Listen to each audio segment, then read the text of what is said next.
Hi there, it's Mrs. I, and we are in week 5 of government. We are moving right along. If you do not have your week 1, 2, 3, and 4 done, you are late. Now, this week we are going to start working on our project. So again, don't get behind. I'm going to share my screen with you, and we're going to take a look and see what we've got going on this week. Okay, so week 5, we have a live class, by the way, on Friday. So it's at 11 o'clock in my room, my Zoom room. Please do not miss it. It's mandatory, and we'll get a lot of work done, and maybe you'll even complete your project. So activity 1 for this week, we are going to look at the 4 estates of democracy. Now, you may not know about these. You don't hear about them very often. But the 4th estate is the freedom of the press and the press. Whoops, what did I do? And that's what we're going to be concentrating on because, as you know, your project is to write a newspaper article. So you're going to wear the hat of a reporter while you're doing that. You're going to read an article that is going to explain the 4th estate to you.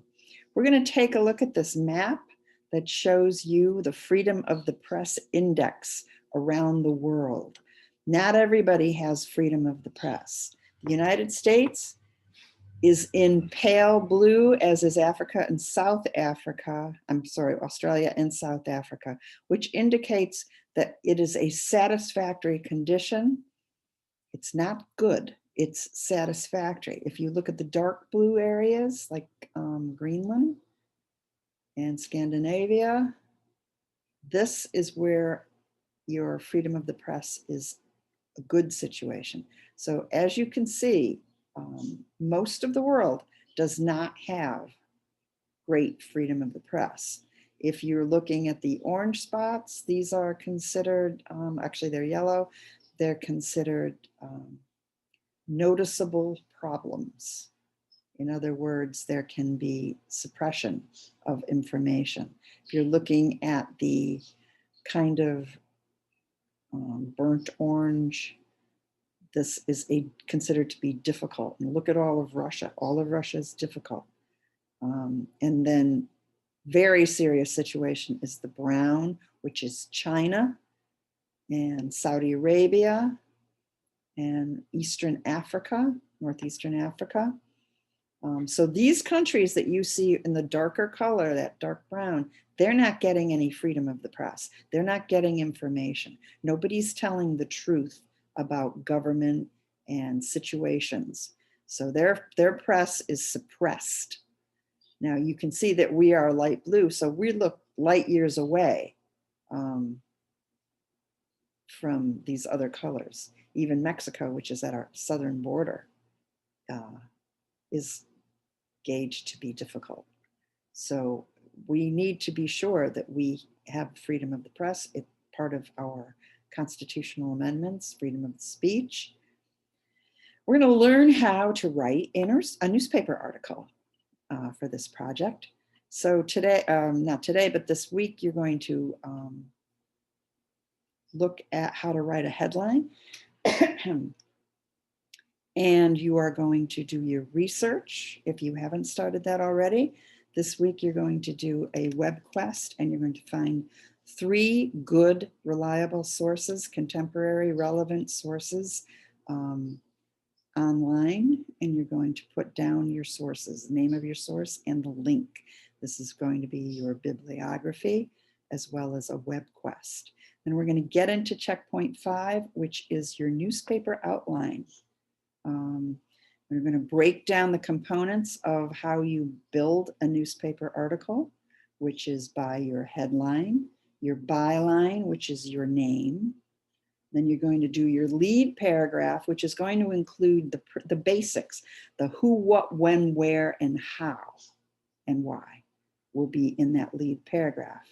Then you're going to have an explanation of the case, and any additional information will go at the end.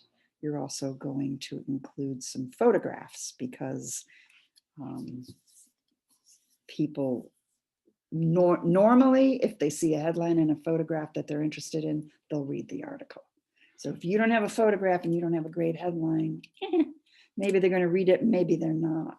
So this is what we're doing this week. This is a lot of work. This leads into week 6, which is the completion of your newspaper article on a newspaper template, where you're going to put a headline and the name of your paper, and it's going to look like a newspaper page. When you get that done, your project's done. Okay. We also are going to speak to our Padlet this week. After you read the article on what is the fourth estate, you're going to respond to the question on the Padlet.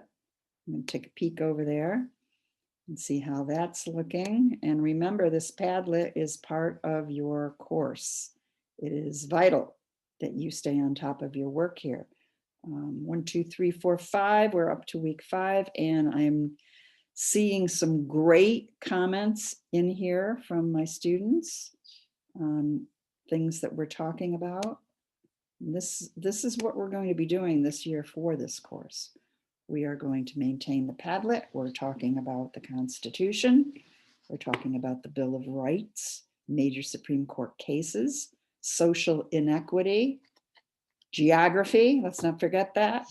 And we are talking about current events, things that are happening in our world that involve our government. We are becoming good citizens if we're not already. So this week, we're going to describe the role of the fourth estate. That's your Padlet project. And we will be reading that article this week. So make sure you stay on top of this Padlet. It's looking good, but we need some more names up here. We have a little subcategory here on the Padlet where we're looking at art and listening to music. Okay, music that makes a difference. Message in the Music is the name of this. And I would like to ask you if you have some music that you'd like to listen to or share with the class that you feel is giving a social message. Let's hear it. Okay, we'll put it on the Padlet. We're also looking at some visuals, some artwork, and discussing that and seeing how that's relative with our country today and our government class.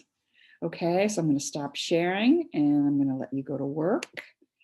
And don't forget, I have a live class and I want to have live students in it. So I'm going to stop this recording and come and see me. All righty.